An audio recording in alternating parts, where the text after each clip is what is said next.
Hello दोस्तों, क्या हाल है। तारीख आज 7 जनवरी 2025, दिन मंगलवार, हिंदी तिथि अष्टमी। और आइए बात करते हैं आज के मुख्य समाचार में देश भर की तमाम बड़ी खबरों पर नजर डालते हैं। देखिए, पहली खबर, ज्वेलर्स अब नहीं बेच सकेंगे आपको नकली चांदी के जेवर, क्योंकि सरकार अब हॉलमार्किंग के नियम को चांदी के लिए भी अनिवार्य करने जा रही है। अभी आपको पता होगा, सोने के आभूषण यानी गोल्ड ज्वेलरी के लिए हॉलमार्किंग का नियम अनिवार्य है, लेकिन अब केंद्र सरकार का प्लान है जो सिल्वर ज्वेलरी होती है उसके लिए भी हॉलमार्किंग नियम अनिवार्य किया जाएगा और BIS को इसके लिए जिम्मेदारी भी सौंपी है। खाद्य व उपभोक्ता मामलों के मंत्री प्रहलाद जोशी ने बताया कि भारतीय मानक ब्यूरो BIS से उपभोक्ताओं की मांग को देखते हुए चांदी और चांदी से बनी कलाकृतियों के लिए हॉलमार्किंग अनिवार्य रूप से लागू करने को लेकर विचार किया गया है। तो इससे अब आपको चांदी पर भी शुद्धता की गारंटी मिलेगी। चलिए अगली खबर आ रही है। इंडिया गेट का नाम बदलकर भारत माता द्वार करने की मांग की गई। मुस्लिम नेता जमाल सिद्दीकी ने PM मोदी से इस बात को लेकर आग्रह किया। ये देख सकते हैं आप, प्रधानमंत्री को उन्होंने एक चिट्ठी लिखी जिसमें उनका ये कहना कि इंडिया गेट का नाम बदलकर भारत माता द्वार कर दिया जाए। ये BJP अल्पसंख्यक मोर्चा के अध्यक्ष भी हैं। ये बोले कि इससे शहीदों को श्रद्धांजलि होगी। चलिए अगला अपडेट देखिए। हवाई यात्रियों के लिए बड़ी अच्छी खबर है। अब विमान में यात्रियों को यात्रा करते दौरान हेल्थ प्रॉब्लम से राहत मिलेगी, क्योंकि फ्लाइट के टेक ऑफ और बोर्डिंग से पहले एक्सरसाइज करवाएगी सरकार। स्वास्थ्य मंत्रालय के आदेश के मुताबिक हर यात्री को बोर्डिंग यानी विमान में चढ़ने से पहले 2 से 3 मिनट तक शारीरिक व्यायाम करवाया जाएगा और इसकी जिम्मेदारी एयरपोर्ट पर तैनात CISF के जवान उठाएंगे। हालांकि ये पूरी तरह से यात्री पर डिपेंड करेगा कि वो एक्सरसाइज करना चाहता है या नहीं, लेकिन सरकार ये नई पहल शुरू कर रही है ताकि हवाई यात्रियों को एक हेल्दी ट्रेवल का एक्सपीरियंस मिल सके और स्ट्रेचिंग करने से मांसपेशियों की अकड़न को रोकने में भी मदद मिलेगी। स्वास्थ्य मंत्रालय ने ये नई पहल में क्या कहा देख सकते हैं आप। दावा किया जा रहा है कि दुनिया भर में एयरपोर्ट पर ये पहली तरह का अपना कदम उठाया जा रहा है सरकार द्वारा, और इसकी शुरुआत राजस्थान जोधपुर एयरपोर्ट से हो भी चुकी है। चलिए अगला अपडेट है। राष्ट्रीय अनुसंधान विकास निगम के 71वें स्थापना दिवस पर डिजाइन क्लिनिक सुविधा का शुभारंभ किया गया नई दिल्ली स्थित मुख्यालय में। और खबर है, केंद्रीय गृह मंत्री अमित शाह आज मंगलवार को CBI के भारत पोल पोर्टल का शुभारंभ भी करेंगे और इस पोर्टल के जरिए CBI समेत देश की विभिन्न जांच एजेंसियों को आपराधिक मामलों में काफी सुविधा प्रदान होगी, है ना। और प्रधानमंत्री नरेंद्र मोदी का भी प्लान है, कल 8 और परसों 9 जनवरी को आंध्र प्रदेश और उड़ीसा राज्यों का दौरा करेंगे। यहाँ कई विकास परियोजनाओं की सौगात भी देंगे। 8 तारीख को PM मोदी आंध्र प्रदेश के विशाखापट्टनम में तकरीबन 2 लाख करोड़ रुपए से ज्यादा की परियोजनाओं का शुभारंभ करेंगे, जिसमें ये काफी कुछ परियोजनाएं हैं जिसके बारे में जानकारी भी आप देख सकते हैं। और कल भी आपको पता होगा, प्रधानमंत्री ने जम्मू कश्मीर को बड़ी सौगात दी। जम्मू में रेलवे डिवीजन का भी उद्घाटन किया। ऑनलाइन डिजिटली तरीके से इसका उद्घाटन करते हुए PM ने कहा कि साल 2014 तक 35% रेलवे ट्रैक ही इलेक्ट्रिफिकेशन में था, जो कि अब 100% के करीब है। यानी अभी हमारे देश में लगभग 100% रेलवे जो है वो इलेक्ट्रिसिटी से चलना शुरू हो चुकी है। जम्मू के अलावा भी PM ने कुल 2 रेल परियोजनाओं की सौगात दी। एक और तेलंगाना में एक नए रेलवे टर्मिनल स्टेशन का भी शुभारंभ किया जम्मू रेल मंडल के साथ ही। और PM ने कहा कि ये नए जम्मू रेलवे डिवीजन से रोजगार और पर्यटन को बढ़ावा मिलेगा। प्रधानमंत्री बोले कि भारत में नए साल 2025 की शुरुआत से ही कनेक्टिविटी की तेज रफ्तार देखने को मिल रही है। चलिए अगली खबर आ रही दोस्तों। बैंक लोन को लेकर RBI ने कुछ नए नियम लागू किए हैं। अब एक से अधिक लोन लेने वाले ग्राहकों की मुश्किलें बढ़ सकती हैं। एक तो मैंने आपको हाल ही में बताया था, रिजर्व बैंक ने सिबिल स्कोर को लेकर नया नियम लागू किया है, जिसके तहत अब कर्ज देने वाले बैंकों यानी कि लोन बांटने वाले बैंक या जो भी वित्तीय संस्थाएं हैं, NBFC वगैरह हैं, उनको ग्राहकों का CIBIL score credit bureau record अब हर 15 दिन के अंदर अपडेट करना होगा। पहले ये 1 महीने में अपडेट किया जाता था, लेकिन अब हर 15 दिन में लोन लेने वाले ग्राहकों का सिबिल स्कोर वगैरह उनकी स्टेटस रिपोर्ट जांची जाएगी, ठीक है ना। दूसरी बात ये कि अब नए नियम के मुताबिक कर्ज के लिए कर्ज पर लगाम लगेगी। मतलब समझ रहे हो, कई ग्राहक ऐसे होते हैं ना जो एक लोन को चुकाने के लिए दूसरा लोन ले लेते हैं, मल्टीपल पर्सनल लोन ले लेते हैं कई लोग, तो उस पर भी अब रोक लग पाएगी। ये रिजर्व बैंक की तरफ से लोन देने वाले बैंकों के लिए और ग्राहकों के लिए कुछ नए नियम जारी किए हैं। सिबिल स्कोर पर RBI की तरफ से मास्टर निर्देश जारी कर दिया है। देश भर की सभी फाइनेंस कंपनियों को ये नियमों को पालन करना अनिवार्य होगा। ओके, और अगली बड़ी खबर देखिए दोस्तों। कोरोना जैसे चीनी वायरस का आतंक भारत में शुरू हो चुका है। देर रात तक भारत में इसके 6 केस मिल चुके हैं। कर्नाटक और तमिलनाडु में 2-2 केस सामने आए, बंगाल में 1 केस और गुजरात में भी 1-1 बच्चा संक्रमित पाया गया। इन सभी बच्चों की उम्र 3 से 8 महीने तक ही है। अभी चीन में जो नया वायरस फैल रहा है आपको पता होगा, HMPV। इस वायरस के भारत में अब तक कुल 6 मामले सामने आ चुके हैं। सबसे पहला मामला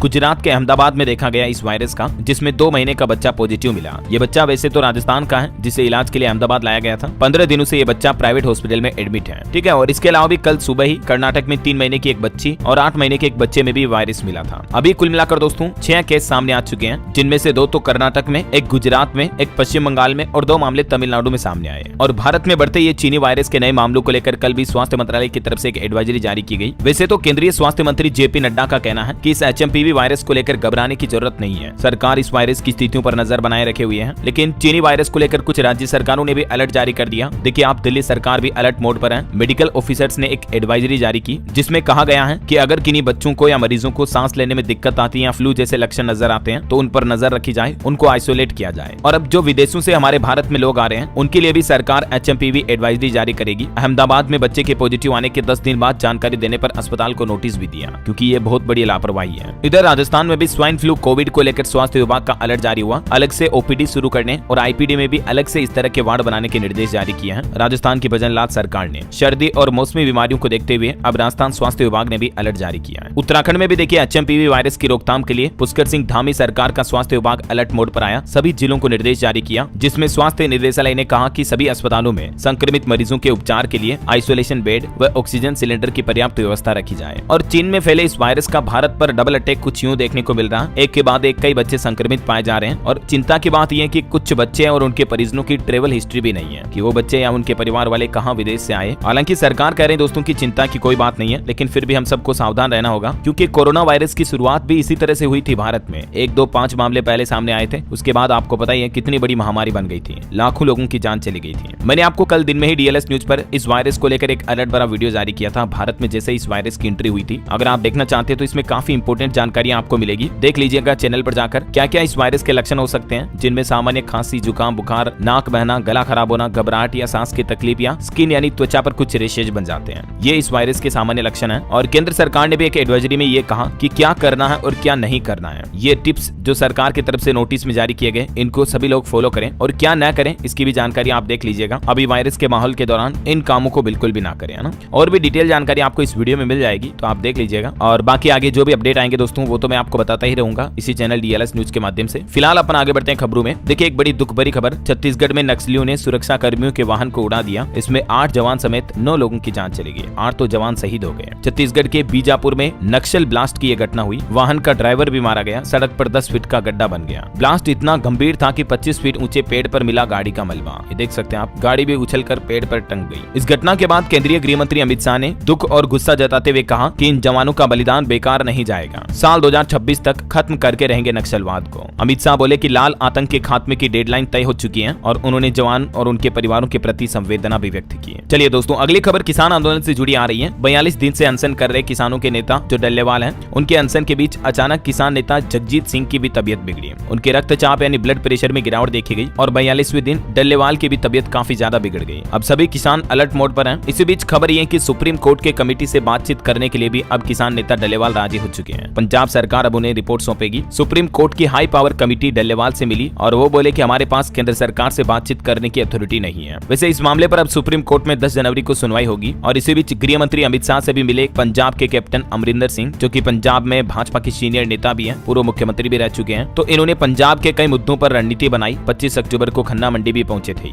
वहीं किसान नेताओं के राष्ट्रपति से मुलाकात पर राष्ट्रपति कार्यालय का कहना है कि किसान संगठनों से फिलहाल नहीं मिलेगी देश की राष्ट्रपति द्रौपदी मुर्मू। राष्ट्रपति भवन ने कहा कि फिलहाल समय का अभाव है, इसलिए किसान संगठनों को उनसे मिलने का मौका नहीं दिया गया है। चलिए अगली खबर आ रही, देश की डिजिटल कंपनियों के लिए बड़ी राहत की बात है। केंद्र सरकार ने हटाई ये अड़चन। अमेरिका समेत दुनिया भर के कई देशों ने इस मुद्दे को उठाया था, तो आखिरकार केंद्र सरकार ने digital personal data protection act को लेकर अपने नियमों को स्पष्ट कर दिया है। और इन नियमों में डिजिटल कंपनियों को बड़ी राहत दी गई है, जिसमें कहा गया कि DDDP कानून में कंपनियों पर सारे पर्सनल डेटा को भारत में रखने की कोई बाध्यता नहीं है। भारतीय ग्राहकों के डेटा जो बाहर इन कंपनियों ने रखे हुए हैं उसको वह किसे ट्रांसफर करेंगे, इसको लेकर भी सरकार ने नियमों में कुछ ढील दी है। सरकार का कहना कि फिलहाल इन कंपनियों के खिलाफ कोई ठोस कदम नहीं उठाया जाएगा। वैसे सरकार का जो ये डिजिटल डेटा संरक्षण अधिनियम लागू किया जा रहा है, इसके पीछे एक मकसद ये भी है, साइबर अपराधियों से बचाएगा अब आपको ये अधिनियम। इसमें सरकार ने साइबर अपराधियों के खिलाफ शिकायत और निवारण डेटा संरक्षण बोर्ड बनाने का भी निर्णय लिया है, जो कि आए दिन लोग बाग डिजिटल फ्रॉड के शिकार होते रहते हैं। स्कैमर्स के जरिए लोगों के बैंक खातों से पैसे उड़ जाते हैं, तो इन घटनाओं पर भी लगाम लगाई जाएगी, है ना। चलिए खबर है दोस्तों, इस बार गणतंत्र दिवस की परेड में पहली बार मौसम विभाग की झांकी भी शामिल होगी। 150 साल का सफर देख सकेंगे लोग। 26 जनवरी 2025 को नई दिल्ली में आपको ये देखने मिलेगा। और बड़ी खबर आ रही है, 8वें वेतन आयोग और पुरानी पेंशन के लिए कर्मचारी संगठन ने बड़ा ऐलान किया। कहा कि देश भर में इस दिन धरने प्रदर्शन किए जाएंगे। दरअसल हरियाणा राज्य के कर्मचारी संगठन पुरानी पेंशन योजना की बहाली को लेकर अब वापस एकजुट हुए हैं। All India state government employees federation ने राष्ट्रव्यापी आंदोलन का भी ऐलान कर दिया है, जिसमें घोषणा की गई है कि अगले महीने 7 और 8 फरवरी को हरियाणा राज्य समेत पूरे देश के सभी राज्यों के जिला मुख्यालयों पर धरने प्रदर्शन किए जाएंगे। और महिलाओं की मांगों को लेकर भी 8 मार्च को अंतर्राष्ट्रीय महिला दिवस के मौके पर भी सभी जिलों में प्रदर्शन होंगे, क्योंकि पिछले कई सालों से सरकारी कर्मचारियों की ये मांग है। उसके बावजूद सरकार पुरानी पेंशन योजना को फिर से लागू नहीं कर रही है। तो इस बीच हरियाणा राज्य से कर्मचारी संगठनों ने देश भर में ये राष्ट्रव्यापी आंदोलन की चेतावनी दी है केंद्र सरकार को, है ना। और वैसे दोस्तों, इस आंदोलन की चेतावनी के बीच हरियाणा सरकार ने कुछ बड़े फैसले भी लिए हैं। देखिए, कर्मचारियों के लिए एक नियम तो ये लागू हो चुका है कि हरियाणा के मंत्री अब सरकारी कर्मचारियों का ट्रांसफर नहीं करा पाएंगे। मुख्यमंत्री नायब सिंह सैनी बोले कि सब कुछ ऑनलाइन होगा। अब हरियाणा के मंत्रियों को चतुर्थ श्रेणी कर्मचारियों के तबादले यानी ट्रांसफर का अधिकार नहीं होगा। मतलब ये राइट्स अब मिनिस्टर से छीन लिए गए हैं। जो मंत्री हैं वो अपनी पॉलिटिकल पावर दिखाकर कर्मचारियों का ट्रांसफर नहीं करा पाएंगे, समझ रहे हो। इसके अलावा महिलाओं के लिए भी हरियाणा में एक बड़ी अच्छी खुशखबरी आई है। हर महीने 2100 रुपए मिलेंगे और गरीबों को भी हरियाणा राज्य में घर बनाने के लिए 1.5 लाख रुपए तक की सब्सिडी देगी नायब सिंह सैनी सरकार। हरियाणा सरकार का कहना है कि अंत्योदय परिवारों के उत्थान के लिए राज्य सरकार कई योजनाएं शुरू करने जा रही है, जिसके तहत एक तो गरीब परिवारों को उनके घर की आर्थिक सहायता, पेंशन मुक्त यात्रा, कौशल प्रशिक्षण और रोजगार के अवसर भी प्रदान किए जाएंगे। सरकार का प्लान है शहर और गांव में 6 लाख गरीब परिवारों को घर उपलब्ध कराने का लक्ष्य रखा है। इस पहल का उद्देश्य है राज्य में गरीबी को कम करना और लोगों को एक बेहतर जीवन प्रदान करना है। हरियाणा में अंत्योदय परिवार 18 विभागों की 48 योजनाओं का भी लाभ उठा सकते हैं, जिसके तहत एक तो अंत्योदय परिवारों को रोजगार के लिए आसानी से ऋण यानी लोन भी मिल पाएगा और राज्य के गरीब परिवार की महिलाओं को हर महीने 2100 रुपए भी दिए जाएंगे। तो ये हरियाणा सरकार की तरफ से कुछ बड़ी घोषणाएं की गई। राज्य में अगले महीने विधानसभा का बजट भी पेश होगा। इस दौरान हरियाणा सरकार ये कुछ बड़े फैसले लेगी और 1 लाख से कम आय वाले परिवारों को मुफ्त तीर्थ यात्रा भी करवाएगी राज्य सरकार और गरीब परिवारों की बेटियों की शादी में भी 51,000 रुपए का शुगुन दिया जाएगा। 2 लाख युवाओं का कौशल विकास होगा, उन्हें स्किल ट्रेनिंग दी जाएगी। युवा उद्यमियों के लिए मददगार वेंचर कैपिटल फंड भी शुरू किया गया, जिसके जरिए युवाओं को छोटा मोटा बिजनेस काम धंधा करने के लिए आसानी से लोन मिल पाएगा। विदेश में रोजगार के लिए भी मुफ्त विदेशी भाषाएं सिखाई जाएगी और श्रमिकों के लिए एनसीआर में लेबर हॉस्टल भी बनाए जाएंगे। ठीक है, तो ये कुछ हरियाणा की नायब सिंह सैनी सरकार द्वारा बड़े फैसले लिए गए। मैंने आपको सब कुछ एक साथ बता दिए। चलिए अगली खबर आ रही दोस्तों। भारतीय रिजर्व बैंक आरबीआई ने बीते महीनों में नवंबर 2024 में 8 टन और सोना खरीदा और अभी हमारे देश का कुल स्वर्ण भंडार यानी गोल्ड रिजर्व जो है वो 876 टन पहुंच चुका है। आरबीआई की तरफ से ये नए आंकड़े जारी किए गए। ठीक है, और देश भर की माताओं बहनों महिलाओं के लिए भी अच्छी खबर है। महिलाओं के पास बड़ा मौका। मोदी सरकार एक नई ट्रेनिंग शुरू करने जा रही है, जिसके जरिए भी महिलाओं को लाखों कमाई करने का मौका मिलेगा। देश भर में महिलाओं की आय बढ़ाने पर सरकार का यह नया प्लान है, जिसके तहत अब महिलाओं को digital marketing and e commerce, वित्तीय प्रबंधन, ऑनलाइन सेवा या फूड इंडस्ट्री से जुड़े या कृषि ड्रोन जैसी तकनीक और लॉजिस्टिक जैसे क्षेत्रों की ट्रेनिंग दी जाएगी महिलाओं को। इन कोर्स में कुशल बनने के बाद महिलाओं की आय में इजाफा होगा, क्योंकि जाहिर सी बात है महिलाएं आत्मनिर्भर बन पाएगी। और सरकार का प्लान है दोस्तों, कौशल विकास और ग्रामीण विकास मंत्रालय मिलकर इसको लेकर एक बाकायदा पाठ्यक्रम बनाएंगे, सिलेबस बनाएंगे। महिलाओं को पढ़ाई करवाई जाएगी, ट्रेनिंग दी जाएगी। अभी सरकार का कहना है कि देश भर में 90 लाख से भी ज्यादा स्वयं सहायता समूह एक्टिव हैं, जिनके जरिए अब महिलाओं की भागीदारी को और बढ़ाया जाएगा। महिलाओं की आय बढ़ाने पर जोर देने के लिए सरकार अब इन सभी विषयों में ग्रामीण क्षेत्रों तक की महिलाओं को भी ट्रेनिंग देगी और देश भर में ये ट्रेनिंग होगी। ये सरकार का विचार प्लान किया जा रहा है, देख सकते हैं आप ज्यादा जानकारी भी। और चलिए अगली खबर देखिए दोस्तों। राजस्थान के बाद अब गुजरात में भी एक और बोरवेल में गिरने की घटना देखी गई। तकरीबन 550 फीट गहरे बोरवेल में एक 18 साल की लड़की गिर गई। गुजरात के भुज की यह घटना है। बीते कई घंटों से रेस्क्यू ऑपरेशन जारी है। पुलिस और एनडीआरएफ की टीमें मौके पर पहुंची। गुजरात के भुज तालुका के कांदेराई गांव में ये खुले बोरवेल में 18 साल की लड़की गिर गई। मैं आपको कई बार कहता हूं ना दोस्तों कि बोरवेल कभी खुला ना रखें। आपके आसपास भी कहीं खुला बोरवेल नजर आता है तो प्लीज उसे ढक दें, उस पर पत्थर डाल दें, कांटे डाल दें, लकड़ियां डाल दें, लेकिन खुला ना रखें, है ना। और एक दुर्घटना असम राज्य में भी हो गई। यहाँ 300 फीट गहरी कोयले की खदान में पानी भर गया। करीब 15 मजदूर इसमें फंसे हुए हैं। एसडीआरएफ एनडीआरएफ की टीमें मौके पर पहुंची। देर रात से रेस्क्यू ऑपरेशन चल रहा है। असम के मुख्यमंत्री भी बोले कि सेना से भी मदद मांगी गई है। चलिए अगली खबर देखिए दोस्तों। दिल्ली के मुख्यमंत्री आतिशी एक प्रेस कॉन्फ्रेंस के दौरान रो पड़ी और वो बोले कि मेरे पिता को गालियां दी। अभी एक दिन पहले आपको पता होगा भाजपा नेता बिदुड़ी ने कहा था कि आतिशी ने बाप ही बदल दिया, सरनेम बदला। तो इसी बात को लेकर वो काफी भावुक हो गई। वैसे दिल्ली के पूर्व सीएम केजरीवाल भी बोले कि जल्द ही सिसोदिया के घर पर भी सीबीआई की रेड होगी। अभी तक इन्हें हमारे खिलाफ कुछ नहीं मिला और आगे भी कुछ नहीं मिलेगा। प्रवेश वर्मा ने फिर बांटे पैसे। इधर उत्तर प्रदेश की राजनीति से भी खबर आती है कि मायावती के भतीजे बोले केजरीवाल के वादे द्रौपदी की साड़ी जैसे हैं, ये फेंकते जाएं हम लपेटते जाएं। कांग्रेस के भाई बहन फैशन खेल रहे हैं। बसपा सुप्रीमो मायावती के भतीजे और पार्टी के नेशनल कोऑर्डिनेटर आकाश आनंद का ये अरविंद केजरीवाल पर दिया हुआ बयान भी अभी काफी चर्चा का विषय बना हुआ है। वहीं भारतीय अंतरिक्ष एजेंसी इसरो का एक अपडेट आ रहा कि इसरो ने स्पेडेक्स मिशन की डॉकिंग को टाल दिया। अब 9 जनवरी को इसका प्रदर्शन किया जाएगा। बाकी आज 7 तारीख को डॉकिंग होनी थी। वैसे अब 9 जनवरी को ये मिशन सफल होते ही दुनिया का चौथा देश बन जाएगा अंतरिक्ष में स्पेसक्राफ्ट की डॉकिंग करवाने की टेक्नोलॉजी हासिल करने वाला हमारा भारत है। और हालांकि इसरो के लिए एक अच्छी खबर ये आई है, इसरो को एक बड़ी सफलता भी मिली है। हाल ही में जो इसरो ने अंतरिक्ष में लोबिया के बीज भेजे थे तो उनमें पत्तियां भी निकल आई हैं। ये देख सकते हैं आप, इसरो ने नई तस्वीर भी शेयर की। बहरहाल अभी तो कुछ और महत्वपूर्ण और काम की खबरें देखेंगे दोस्तों अपन, लेकिन फिलहाल वक्त तो चला है आज के ताजा मौसम समाचार जानने का। और हाँ, आपको याद दिला दूं, अगर आप DLS न्यूज चैनल पर पहली बार आए हैं दोस्तों तो जुड़ जाइए, चैनल को सब्सक्राइब करके बेल आइकन जरूर दबा दीजिएगा और बाकी इस वीडियो पर एक लाइक और शेयर भी जरूर कर देना, ताकि आपको रोजाना की ताजा खबरें, महत्वपूर्ण मुख्य समाचार, काम के न्यूज अपडेट सबसे पहले आपके मोबाइल पर मिलते रहेंगे। ओके, और चलिए बिना टाइम वेस्ट किए सीधा आगे बढ़ते हैं मौसम अपडेट में। तो देखिए, उत्तर भारत में जारी रहेगी कड़ाके की ठंड, 50 उड़ानें रद्द हुई, ट्रेनों का भी समय बदला गया। यूपी, बिहार समेत देश भर के कई राज्यों के लिए मौसम विभाग ने अलर्ट जारी किया है, जिसमें कहा कि 20 राज्य और केंद्र शासित प्रदेश घने कोहरे की चपेट में हैं अभी, और आगे भी उत्तर भारत में कोहरे की चादर छाई रहेगी। सर्दी का सितम और बढ़ सकता है। देखिए आप, बीते 24 घंटों के दौरान ही उत्तर प्रदेश में ठंड की वजह से 15 लोगों की जान चली गई।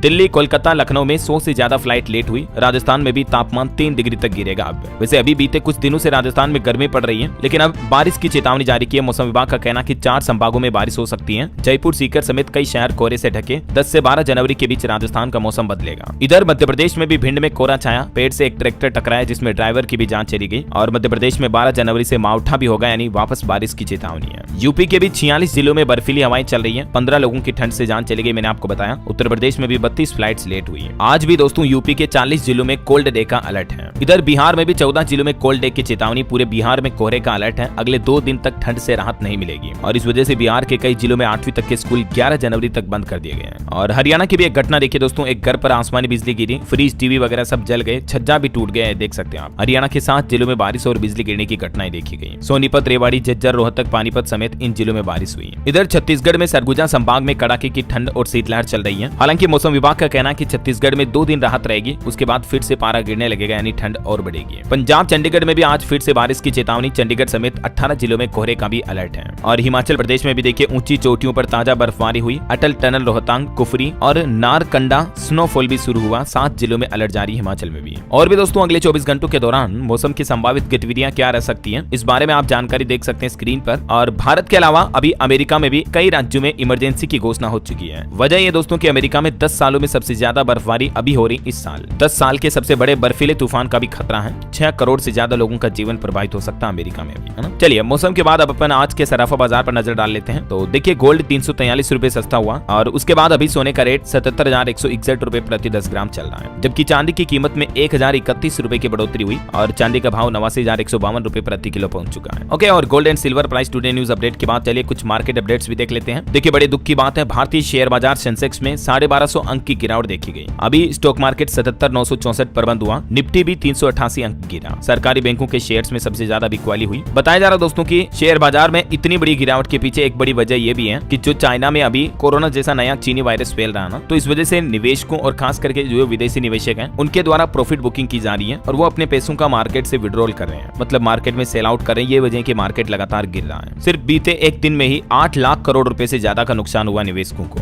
मार्केट में इतनी बड़ी गिरावट के बाद। हालांकि जहां बाजार में एक तरफ कोहराम सा मचा हुआ है, उस बीच दोस्तों एक गुड न्यूज ये आई है कि अभी गिरते हुए मार्केट में जो नई एंट्री करेंगे उन निवेशकों को अच्छा खासा रिटर्न मिल सकता है आगे आने वाले कुछ सालों में। मॉर्गन स्टैनली की तरफ से यह दावा किया गया है, जिसमें कहा कि 2025 में भारतीय शेयर बाजार दुनिया भर के उभरते बाजारों में सबसे अच्छा रहेगा और अच्छा प्रदर्शन करेगा। दिसंबर के अंत तक सेंसेक्स 18% तक बढ़ सकता है। तो मतलब कहीं ना कहीं देखा जाए तो भारत के मार्केट को लेकर खबरें जरूर पॉजिटिव आ रही है, लेकिन जहां दुनिया में ये नई बीमारी का कहर चल रहा, तो इस वजह से विदेशी निवेशक अपना पैसा निकाल रहे हैं, है ना। और वैसे भारतीय स्टॉक मार्केट में निवेशकों के लिए भी एक और अच्छी खबर है। आज 2 कंपनियों के IPO ओपन होंगे, क्वाड्रेंट फ्यूचर टेक और कैपिटल इंफ्रा ट्रस्ट के लिए। आप 9 जनवरी तक निवेश कर पाएंगे, बोली लगा पाएंगे, है ना। चलिए मार्केट के बाद आगे बढ़ते हैं खबरों में। देखिए अगला अपडेट, सुप्रीम कोर्ट ने अमेजोन और फ्लिपकार्ट से जुड़े सभी मामले हाई कोर्ट में भेजे और कहा कि सभी केस एक जैसे हैं, इसलिए इनकी सुनवाई एक ही जगह होनी चाहिए। और खबर है दोस्तों, हिमाचल प्रदेश के टूरिज्म होटल्स में अभी 40% तक का डिस्काउंट मिल रहा है। 5,000 का कमरा 3,000 में 15 अप्रैल 2025 तक ये छूट रहेगी। तब तक देश भर के टूरिस्ट इसका फायदा ले पाएंगे। हिमाचल प्रदेश पर्यटन विकास निगम की तरफ से ये डिस्काउंट ऑफर निकाला गया है। हालांकि कुछ ऐसे होटल्स हैं जिनमें डिस्काउंट नहीं मिल रहा। चलिए खबर है, देश की वित्त मंत्री निर्मला सीतारमण ने नई दिल्ली में ट्रेड यूनियन और अन्य हितधारकों के साथ बजट पूर्व परामर्श की एक और बैठक की है और ये अभी तक उनकी 8वीं बैठक हो चुकी है, जिसमें बजट 2025-26 को लेकर चर्चा हुई। वही खबर है, गोल्डन ग्लोब अवार्ड 2025 का अनाउंसमेंट हो चुका है। एमिलिया पेरेस और द ब्रूट लिस्ट को सबसे ज्यादा अवार्ड मिले। भारत की फिल्म 2 कैटेगरी में नॉमिनेट हुई लेकिन चूक गई। कैलिफोर्निया में ये 82वें गोल्डन ग्लोब अवार्ड दिए गए। खबर खबर है, चीन बोला कि ब्रह्मपुत्र नदी पर बांध बनाने से भारत को कोई नुकसान नहीं है, साइंटिफिक तरीके से इसे तैयार करेंगे। भारत ने चाइना के हाइड्रो पावर प्रोजेक्ट पर आपत्ति जताई थी, तो उस पर अब चीन की तरफ से भी यह बयान आया है। वहीं खबर है दोस्तों, भारत यूएस के बीच जो परमाणु समझौते में आ रही परेशानियां हैं उनको अमेरिका दूर करेगा। एनएसए जैक सुलिवन बोले कि मनमोहन सिंह ने 20 साल पहले जो सोचा था उसे हकीकत बनाएंगे। देश की राजधानी नई दिल्ली में विदेश मंत्री एस जयशंकर के साथ अमेरिका के एनएसए जैक सुलिवन की मुलाकात हुई। ये तस्वीरें भी आप देख सकते हैं। और अमेरिकी एनएसए जैक सुलिवन से हमारे देश के अजीत डोभाल ने भी मुलाकात की। अमेरिका और भारत के बीच रक्षा, साइबर सुरक्षा और अंतरिक्ष सहयोग पर भी बातचीत हुई। ये अमेरिका के राष्ट्रीय सुरक्षा सलाहकार हैं, जैसे हमारे भारत में अजीत डोभाल है ना, वैसे ही अमेरिका में ही है। और इन्होंने नई दिल्ली में प्रधानमंत्री नरेंद्र मोदी से भी मुलाकात की। भारत अमेरिकी रिश्तों को लेकर चर्चा हुई। वैसे माइक्रोसॉफ्ट कंपनी के सीईओ सत्या नडेला ने भी पीएम मोदी से मुलाकात की और कहा कि भारत को एआई फर्स्ट बनाने की हमारी प्रतिबद्धता के लिए हम उत्साहित हैं। चलिए अगली खबर है दोस्तों, उत्तर प्रदेश में 56 महिला विधायकों के सम्मेलन की तैयारियां शुरू हुई। मुख्यमंत्री योगी आदित्यनाथ से लेकर स्मृति ईरानी इसमें शामिल होंगी। पुलिस कमिश्नर ने निरीक्षण भी किया। 8 जनवरी को यूपी में एक रिपोर्ट सामने आ रही कि देश में महिला टीचर्स पहली बार पुरुषों से ज्यादा हुई है। प्राइवेट स्कूलों में महिला टीचर्स की संख्या 20% तक बढ़ी। UDISE की तरफ से रिपोर्ट में ये आंकड़े जारी किए गए। और खबर है, अमेरिकी राष्ट्रपति चुनाव में ट्रंप की जीत पर आज मुहर लगेगी। कमला हैरिस करेंगी जीत का ऐलान। 2021 में इसी दिन संसद में घुसे थे प्रदर्शनकारी। चलिए महंगाई पर एक बड़ी चौंकाने वाली रिपोर्ट आ रही दोस्तों। तेल, चाय जैसे FMCG प्रोडक्ट पिछले 6 महीनों में 20% तक महंगे हुए हैं और अभी भी हमारे देश में महंगाई बढ़ सकती है। जनवरी, फरवरी, मार्च के बीच तिमाही में मार्च 2025 तक इन चीजों की कीमतों में 30% तक बढ़ोतरी कर सकती हैं FMCG कंपनियां। FMCG का मतलब तो आप समझ गए होंगे। उन प्रोडक्ट्स को कहा जाता है दोस्तों जो हमारी रोजमर्रा की जिंदगी में काम आते हैं, जिन्हें हम रोजाना इस्तेमाल करते हैं, जैसे खाने का तेल, साबुन, चाय, कॉफी, चॉकलेट, बिस्किट वगैरह। तो दोस्तों रिपोर्ट में ये बताया जा रहा है कि आने वाले 2-3 महीने में कंपनियां इन चीजों की कीमतों में और बढ़ोतरी कर सकती हैं 30% तक। FMCG यानी फास्ट मूविंग कंज्यूमर गुड्स और महंगे हो सकते हैं। तो इससे आम आदमी को महंगाई का एक और बड़ा झटका लगेगा। अभी महंगाई से आपको राहत मिलने वाली नहीं है, जहां एक तरफ पहले ही महंगाई ने तो आम आदमी की कमर तोड़ रखी है। बीते महीने दिसंबर की ही रिपोर्ट देखिए आप। दिसंबर 2024 में भी घर का खाना बनाना काफी महंगा हुआ, क्योंकि टमाटर, आलू, सब्जियों समेत कई चीजों के दाम बढ़े थे। दिसंबर में वेज और नॉन वेज थाली दोनों की कीमतें बढ़ी। रेस्टोरेंट में भी खाना खाना महंगा हुआ। घरेलू वेज थाली की कीमत तकरीबन 6% तक बढ़ी, जबकि नॉन वेज थाली सालाना आधार पर 12% तक महंगी हुई। तो दोस्तों देखा जाए तो दिनों दिन देश में महंगाई तो बढ़ रही है, लेकिन उस हिसाब से लोगों की कमाई, पैसों की इनकम इतनी नहीं बढ़ रही है। चाहे प्राइवेट सेक्टर में जॉब, नौकरी में सैलरी हो, उसमें उतनी बढ़ोतरी नहीं हो रही है, राइट। तो इन चीजों पर जरूर सरकार को ध्यान देना चाहिए। मैंने कल शाम को डिटेल वीडियो में बताया था इस बारे में अपडेट। चलिए फिलहाल देखिए अगली खबर। सुप्रीम कोर्ट ने एक आदेश जारी करते हुए कहा कि आपराधिक मामले में अगर किसी क्रिमिनल को हाजिर होना जरूरी हो तो ऐसे विदेशी लोगों को बाहर न जाने दें। ये सुप्रीम कोर्ट की तरफ से देश भर की अदालतों को निर्देश जारी किया। चलिए अगली खबर देखिए दोस्तों। टेलीकॉम नियामक ट्राई के चेयरमैन बोले कि दूरसंचार कंपनियों को देना ही होगा विशेष टेरिफ वाला वाउचर रिचार्ज प्लान। इस पर कोई पुनर्विचार नहीं किया जाएगा। ट्राई के चेयरमैन अनिल कुमार लाहौटी ने कहा कि विशेष रिचार्ज कूपन पर अब 90 दिनों की बजाय 365 दिनों तक की वैलिडिटी रहेगी,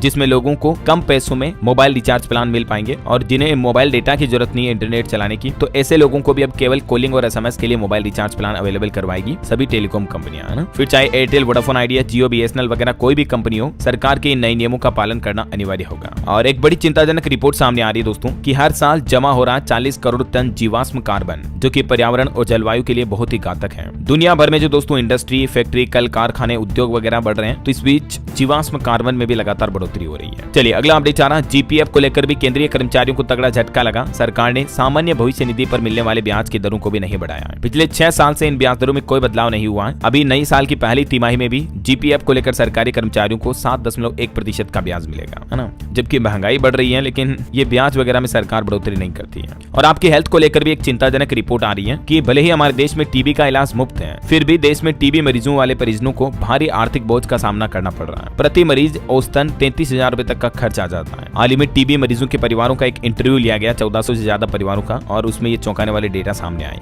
देखिए मतलब क्या कहोगे इसे अब आप, हमारे देश में फ्री इलाज की सुविधा ऐसी है क्या। और अंतर्राष्ट्रीय न्यूज पर बड़ी खबर आ रही दोस्तों। कनाडा में प्रधानमंत्री जस्टिन ट्रूडो ने दिया इस्तीफा और वो बोले कि मैं अगले चुनाव के लिए कोई अच्छा ऑप्शन नहीं हूँ। चलिए रेल यात्रियों के लिए बड़ी खबर आ रही है। ट्रेन टिकट के लिए अब आपको विंडो में लाइन लगने की जरूरत नहीं पड़ेगी, बस अड्डे जैसी व्यवस्था होगी। रेल कर्मचारी ट्रेनों में घूम घूम कर आपको टिकट खरीदने की सुविधा भी देंगे। जो अनारक्षित टिकट पर यात्रा करने वाले यात्री हैं उनके के लिए अच्छी खबर है। अब आपको ट्रेन में यात्रा करते दौरान टीटी के जरिए भी टिकट लेने की सुविधा मिलेगी, है ना। चलिए अगली बड़ी खबर देखिए। आजकल मार्केट में इस तरह का एक और नया स्कीम चल रहा है कि महिलाओं को प्रेग्नेंट करने के लिए 5 लाख रुपए मिलेंगे और अगर प्रेग्नेंट नहीं भी कर पाए तो भी 50,000 रुपए मिल जाएंगे। लोगों को सोशल मीडिया पर साइबर ठग इस तरह का लोभ लालच देकर उनके साथ ठगी कर रहे हैं और बिहार के नवादा जिले में इसी तरह के एक ठगी के अजीबोगरीब मामले का उजागर किया है बिहार पुलिस ने। तो ऐसे ठगों से आप सावधान रहे दोस्तों। ऐसी अनोखी नौकरियों के झांसे में ना आए जहां आपको लगे कि फायदा ही फायदा, गारंटेड वहां नुकसान आपका ही होगा, समझ रहे हो। मैं तो आपको ऐसी खबरें रोजाना बताता रहता हूं ताकि आप अलर्ट रहें, सावधान रहें, थोड़ा होशियार बनो यार जिंदगी में। ऐसे ही कोई आया आपको पागल बना के आपसे पैसे लूट के ले गया, अब इतना भोला रहने का टाइम नहीं है यार, दुनिया बदल चुकी है दोस्तों, अलर्ट रहो, समझ रहे हो। चलिए अगली खबर है। प्रतिष्ठा द्वादशी के मौके पर 11 जनवरी को ठीक 11 बजे अयोध्या में रामलला का अभिषेक करेंगे मुख्यमंत्री योगी आदित्यनाथ। भजन भी लॉन्च होगा इस दौरान। अयोध्या के भव्य मंदिर में रामलला के विराजमान होने के 1 साल पूरे होने के मौके पर ये एनिवर्सरी मनाई जाएगी। 11 से 13 जनवरी तक प्रतिष्ठा द्वादशी का आयोजन होगा, ठीक है ना। चलिए अगली खबर है। केंद्रीय शिक्षा मंत्री धर्मेंद्र प्रधान ने नई दिल्ली में यूजीसी विनियम 2025 का मसौदा भी जारी किया और खबर है बीसीसीआई को मिलेंगे नए सचिव और कोषाध्यक्ष। अब बीसीसीआई के नए सचिव देवजीत सेकिया होंगे जबकि प्रभतेज सिंह भाटिया नए कोषाध्यक्ष बनाए गए। और खबर है महिला उद्यमियों को सशक्त बनाने के लिए मीरा भयंदर में फराल सखी नाम से नई पहल शुरू की गई है। नीति आयोग के महिला उद्यमशीलता मंच के साथ मिलकर ये नई पहल शुरू की है। वह देखिए भारत को मिला पहला जनरेशन बीटा बेबी बॉय। 2025 के आगमन के साथ ही दुनिया ने इस बेबी बॉय का स्वागत किया। 1 जनवरी के मौके पर मिजोरम के आइजोल में इस बच्चे का जन्म हुआ इस अनोखी तकनीक से। वहीं खबर है दोस्तों, हनोई को दुनिया का सबसे प्रदूषित शहर घोषित किया गया। राहत की बात यह है कि ये शहर भारत का नहीं है बल्कि ये वियतनाम की राजधानी है जिसे हाल ही में दुनिया का सबसे पोल्यूटेड सिटी अनाउंस किया गया। चलिए यूपी महाकुंभ से जुड़े कुछ अपडेट देखिए दोस्तों। डोम सिटी से मिलेगा महाकुंभ का 360 डिग्री व्यू। 13 जनवरी से शुरू होने वाले प्रयागराज महाकुंभ में आपको इस बार कई अनोखे नजारे देखने मिलेंगे। खबर है कि महाकुंभ की वेबसाइट पर भी आए 183 देशों के 33 लाख से ज्यादा यूजर्स। वहीं महाकुंभ में 70 से भी ज्यादा जिलों की पुलिस फोर्स तैनात की गई है। 8-8 घंटे की शिफ्ट में काम कर रहे जवान। और महाकुंभ के वेब पोर्टल को भारत के साथ साथ अमेरिका, ब्रिटेन, कनाडा और जर्मनी से भी ज्यादा लोग विजिट कर रहे हैं, लॉग इन कर रहे हैं। और खबर है दोस्तों, महाकुंभ के दौरान 80% कम कीमत पर मिलेगी दवाइयां। प्रयागराज रेलवे स्टेशन पर दवा दोस्त नाम से नई योजना की शुरुआत की है भारतीय रेलवे ने। चलिए अगला अपडेट आ रहा दोस्तों, दिल्ली विधानसभा चुनाव को लेकर कांग्रेस ने प्यारी दीदी योजना की शुरुआत करने की घोषणा की है और इस योजना के तहत दिल्ली के महिलाओं को हर महीने 2,500 रुपए दिए जाएंगे। कांग्रेस ने मतलब ये चुनावी वादा किया है ना। और वैसे दिल्ली में विधानसभा चुनाव को लेकर भी जल्दी चुनाव आयोग घोषणा कर सकता है। फरवरी में वोटिंग होने की संभावना है। और दिल्ली वासियों के लिए एक अपडेट ये भी है कि दिल्ली में अनियमित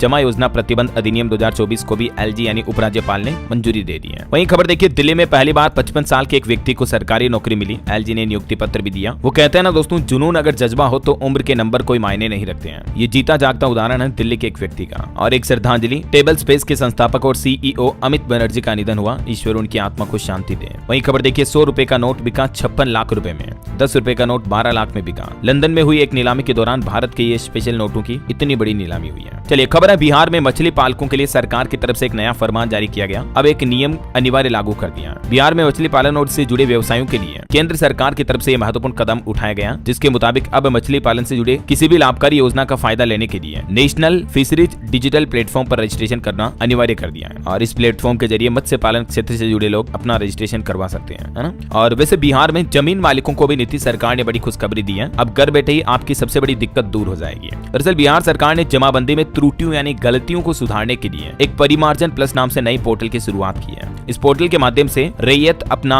नाम, पिता का नाम, जाति, पता आदि में त्रुटि सुधार कर पाएंगे, समझ रहे हो। ये पोर्टल पर नया काम भी शुरू हो गया, जल्दी से लॉन्च आउट कर दिया जाएगा। चलिए अगली खबर है, झारखंड में मैया सम्मान योजना के तहत राज्य की 56 लाख से ज्यादा महिलाओं के खातों में 1415 करोड़ रुपए हस्तांतरित यानी ट्रांसफर किए मुख्यमंत्री हेमंत सोरेन सरकार द्वारा। इस योजना के तहत 2500 रुपए की धनराशि भेजी गई हर महिला के खाते में जो भी महिला इस योजना से जुड़ी थी। और योजना के उद्घाटन पर हेमंत सोरेन बोले कि मैया सम्मान योजना से ग्रामीण अर्थव्यवस्था को मजबूती मिलेगी। महिलाएं झारखंड की दिशा और दशा को बदलेगी। चलिए खबर है दोस्तों, मध्य प्रदेश के युवा पीएम मोदी के सामने परफॉर्म करेंगे। 28वां राज्य स्तरीय युवा उत्सव भोपाल में आयोजित होने जा रहा। 8 जनवरी को विजेता टीम दिल्ली भी जाएगी। और वैसे दिल्ली में पीएम मोदी से मिले मुख्यमंत्री पुष्कर सिंह धामी। राज्य में राष्ट्रीय खेल आयोजन का निमंत्रण भी सौंपा पीएम मोदी को उन्होंने। और उत्तराखंड में राष्ट्रीय खेलों में पीएम मोदी का भी आगमन होगा। दर्शकों को भी फ्री में एंट्री मिलेगी। 28 जनवरी से ये नए राष्ट्रीय खेलों का आयोजन होने जा रहा उत्तराखंड में। टोटल 34 खेलों की तारीखों का ब्यौरा भी जारी हुआ। कब कौन सा खेल कहाँ खेला जाएगा, इसको लेकर ये अलग अलग लोकेशन और तारीख की जानकारी भी आप देख लीजिएगा, ठीक है। ठीक है ना। चलिए अगला अपडेट आ रहा दोस्तों, उत्तर प्रदेश में शिक्षकों के लिए जरूरी खबर, अब एक से दूसरे जिले में तबादले हो पाएंगे। टीचर्स के ट्रांसफर को लेकर योगी सरकार ने फिलहाल नियमों में ढील दी है। वहीं खबर है झारखंड बोर्ड के 10वीं 12वीं परीक्षा के लिए भी मॉडल पेपर जारी हुए। इस ऑफिशियल पोर्टल के माध्यम से आप डाउनलोड कर सकते हैं। और एक रिपोर्ट आ रही कि मध्य प्रदेश के मेडिकल कॉलेजों में घोषणा के 2 साल बाद भी शुरू नहीं हो पाया फिजियोथेरेपी कोर्स, इसलिए ये मामला एक बार फिर से चर्चा का विषय बना है। वहीं खबर है हिमाचल प्रदेश के मुख्यमंत्री ने भी पर्यटन के लिए 2415 करोड़ रुपए की नई परियोजनाओं की घोषणा की है। और हिमाचल में पंचायतों के गठन के लिए भी 550 प्रस्ताव आए। चुनाव से पहले इन पंचायतों को बनाया जाएगा, मुख्यमंत्री सुखविंदर सिंह सुक्खू सरकार ने यह वादा किया है। वहीं खबर है दोस्तों, छत्तीसगढ़ सरकार ने नई औद्योगिक नीति से सराफा व्यापार को बड़ी उड़ान देने का प्लान बनाया है। जेम्स एंड ज्वेलरी व हॉलमार्किंग को उद्योग का दर्जा देंगे। इससे इस क्षेत्र में निवेशक और बढ़ेंगे। ये छत्तीसगढ़ की विष्णुदेव साय सरकार का नया प्लान है, ठीक है ना। और खबर है एशिया के सबसे बड़े एरो शो एरो इंडिया 2025 का 15वां संस्करण 10 से 14 फरवरी के बीच कर्नाटक के बंगलुरु में आयोजित होगा। वहीं खबर है दोस्तों, पब्लिक स्पीक कार्यक्रम में आज रात सर्दी का मौसम और ठंड से बचाव इस विषय पर परिचर्चा होगी। ऑनलाइन आकाशवाणी समाचार चैनल पर आप देख पाएंगे। और खबर देखिए, प्रधानमंत्री नरेंद्र मोदी ने कहा कि भारत में दुनिया का स्वास्थ्य और आरोग्य केंद्र बनने की अपार क्षमता है। हिल इन इंडिया जल्द ही भारत का नया मंत्र होगा। चलिए कुछ स्टेट न्यूज अपडेट देख लेते हैं फटाफट से। देखिए राजस्थान को मिलेगी बड़ी सौगात, भीलवाड़ा में खुलेगा फ्लाइंग स्कूल और फिर 2 और शहरों में भी खोला जाएगा। वहीं राजस्थान के 10 लाख नए परिवारों को भी मुफ्त राशन मिलेगा। कैबिनेट मंत्री ने बताया किन किन परिवारों को कब तक इस योजना का लाभ मिलेगा, तो इस बाबत जानकारी भी आप देख सकते हैं। खाद्य सुरक्षा योजना में जो पात्र परिवार होंगे उनके लिए उनकी पात्रता और नियमों की शर्तें क्या है, डिटेल आप देख लीजिएगा, ठीक है ना। और इस योजना में आवेदन करने के लिए ये जरूरी डॉक्यूमेंट होने चाहिए। इसके अलावा खाद्य सुरक्षा योजना में ऐसे परिवार अपात्र होंगे जो इनकम टैक्स भरते हैं या 1 लाख रुपए से ज्यादा उनकी सालाना आय है। ऐसे परिवारों को ये राशन योजना का लाभ नहीं मिलेगा, ठीक है ना। वहीं खबर है राजस्थान में जयपुर समेत कई जिलों में स्कूलों की छुट्टियां बढ़ी। सर्दी के चलते कलेक्टरों ने 1 से 5 दिन तक छुट्टियां बढ़ाई। और खबर देखिए, राजस्थान सरकार को हर साल मिलेंगे 30,000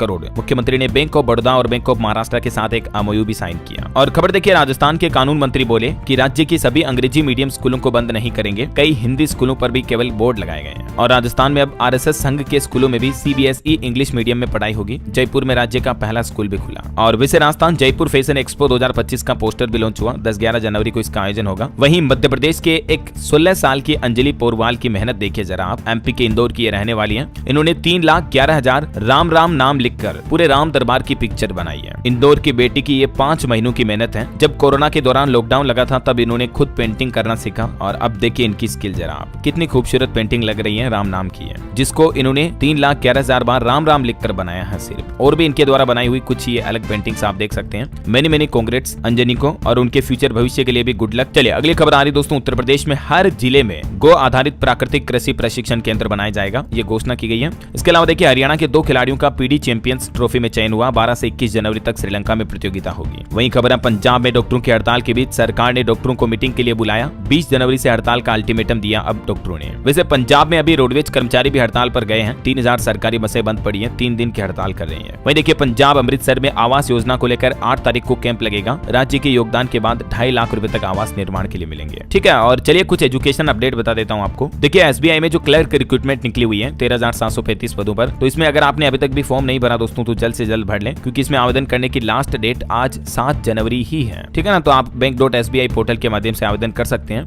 और बाकी एक नया नियम जारी हुआ यूपी कानपुर में। देखिए अब बच्चे बिना यूनिफॉर्म के भी स्कूल आ पाएंगे। अभी ठंड के माहौल के बीच आदेश जारी हुआ है। इसके अलावा बिहार में जो बीपीएससी के कैंडिडेट्स स्टूडेंट प्रदर्शन कर रहे हैं, इस मामले में प्रशांत किशोर को जमानत मिली। 25,000 के मुचलके पर पटना कोर्ट ने बेल दी। और मोबाइल फोन लॉन्चिंग पर खबर है, Redmi 40C स्मार्टफोन 9,999 की शुरुआती कीमत पर लॉन्च हुआ। इसके स्पेसिफिकेशन वगैरह देख सकते हैं आप। और ऑटो इंडस्ट्री से खबर है दोस्तों, होंडा एलिवेट का डार्क एडिशन आज लॉन्च होगा। इस एसयूवी में ऑल ब्लैक थीम के साथ 17 किलोमीटर तक के माइलेज का भी दावा कर रही कंपनी। वहीं देखिए, देश भर में इलेक्ट्रिक व्हीकल के लिए 72,300 चार्जिंग स्टेशन बनेंगे। पीएमई ड्राइव स्कीम के तहत पब्लिक फास्ट चार्जर लगाने पर 100% तक सब्सिडी भी मिलेगी। ये केंद्र सरकार की तरफ से कुछ नया प्लान बनाया गया है। ओके, और चलिए दोस्तों अंत में आज के राशिफल पर नजर डाल लेते हैं। देखिए, वृष राशि वालों को सितारों का साथ मिलेगा और धनु राशि वालों का रुका हुआ इनकम सोर्स भी शुरू हो सकता है। और भी कुछ अलग अलग राशियों का राशिफल आप देख सकते हैं स्क्रीन पर। और हाँ दोस्तों, आप मुझे कमेंट करके बताइए कि चाइना में जो अभी नया तरह का वायरस फैल रहा है, इसका शॉर्ट फॉर्म में नाम क्या है, कमेंट करके लिखना आपको। और साथ ही अगर आपको ये वीडियो अच्छा लगा तो इसे लाइक करना, शेयर भी करना। DLS न्यूज चैनल को सब्सक्राइब करके बेल आइकन जरूर दबा देना, रोजाना ऐसी इन्फॉर्मेटिव काम की खबरें, महत्वपूर्ण जानकारियां देखते रहने के लिए। ओके, ख्याल रखिएगा अपने आप का, अपने परिवार का। मिलेंगे अगले नेक्स्ट अपडेट में, तब तक के लिए जय हिंद, जय भारत।